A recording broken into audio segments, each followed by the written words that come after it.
this might be him. Look at this beauty. Anytime a man shows up wearing this hat, he's got stories to tell.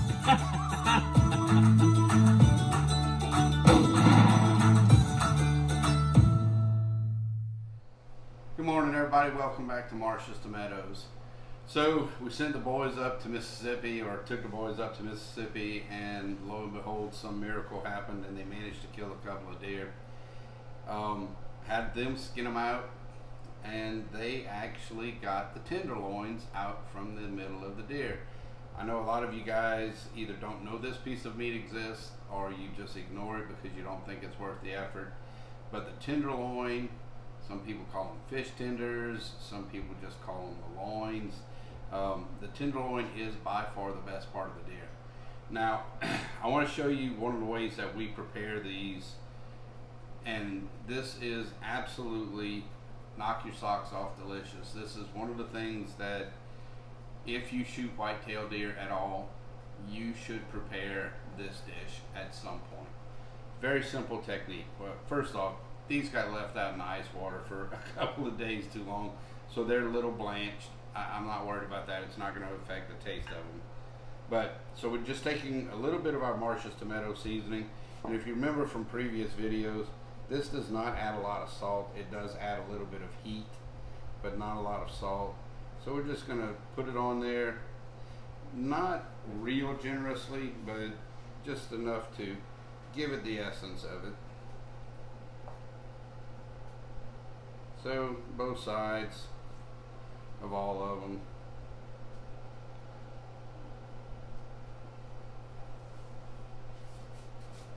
Now, you need 2 strips of bacon for each one of these loins. You're going to put one on the top, put one on the bottom. So what we're doing is we're going to take a skewer. We're going to skewer through the end of the bacon, both sides of bacon, the top and the bottom, and the tenderloin. Then we're just going to come back through, skewer through it again. So we're just going to kind of work our way down the tenderloin, making sure to catch the bacon and the tenderloin each time we come through. And then at the very end, we're going to roll this last piece of bacon over so that way we catch it. Now what we've done is we've basically captured the bacon on top of this tenderloin. So then we just flatten it out. We're going to repeat the process a couple of more times.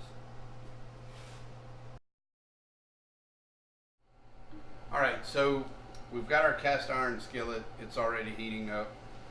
I'm going to put a little bit of our favorite pecan oil. I know you probably don't see it used very often, but I really like it. It's a very light oil. Put it in a pan just to crisp up the bacon. So once this is hot, which shouldn't take but a minute or so, we'll add the bacon covered tenderloins to it, crisp up the bacon, and then we're going to put it in the oven. The oven is preheated to 400 degrees. We're going to leave it in that oven for about 6 minutes. Take it out, let it cool, pull the skewers, and then slice it up. So let's get this oil going good. Shouldn't take but a few minutes. And again, this is just to kind of sear and crisp up the bacon. Okay, so our oil is up to temperature where we wanted it. Like I said, it's just a light coating of oil to sear this bacon.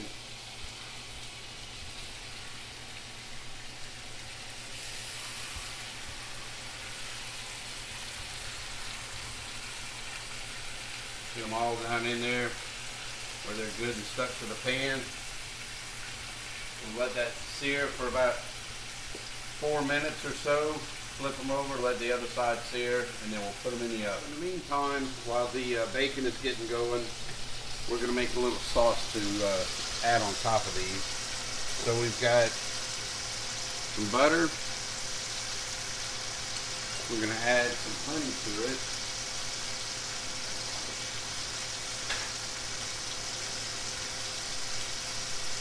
My honey has turned to sugar, which, if you guys don't know much about honey, is really no big deal. It's going to just liquefy back to honey here in a moment.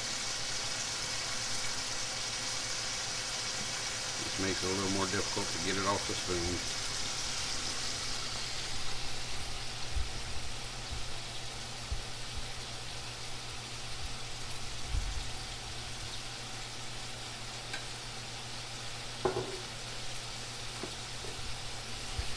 The slightest bit of hot sauce, just a little bit, just for a little bit of tang.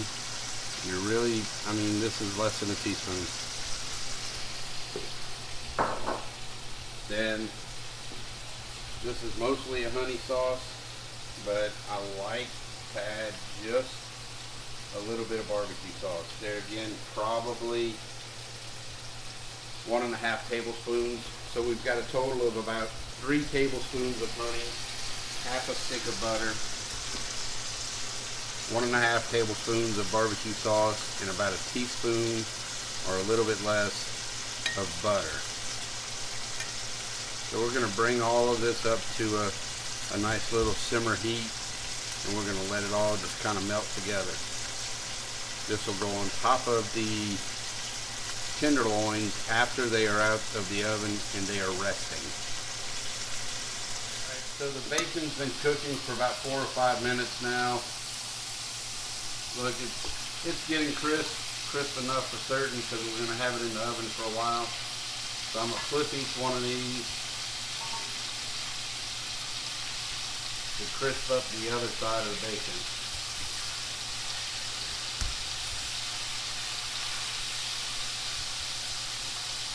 So we're going to let that go for about 4 minutes also.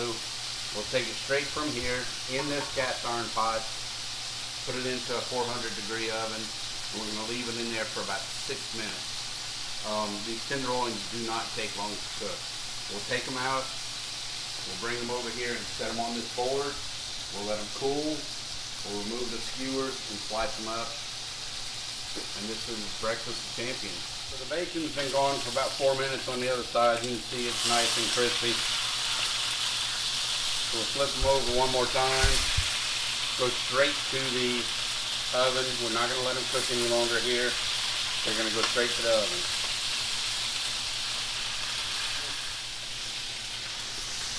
Straight to the oven.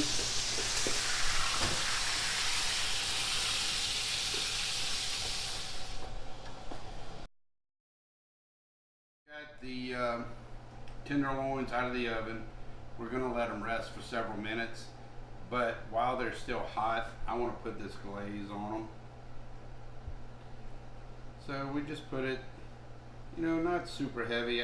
I like just a hint of the sweet with it, but I don't want it to be overpowered. So just a little bit. We'll flip them over and do the other side as well. After they cool for about 7 or 8 minutes, we'll go ahead and pull the skewers out and slice them into medallions.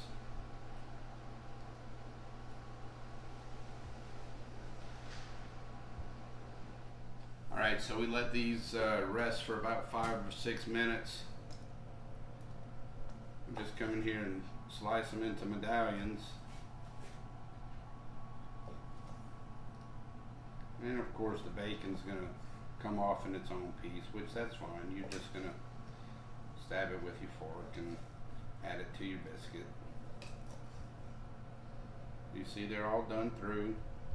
Just a little bit of pink on the inside. You can still see some pink right here. So these are a medium to medium rare. They should all be cooked about equal. Same process for every one of them. So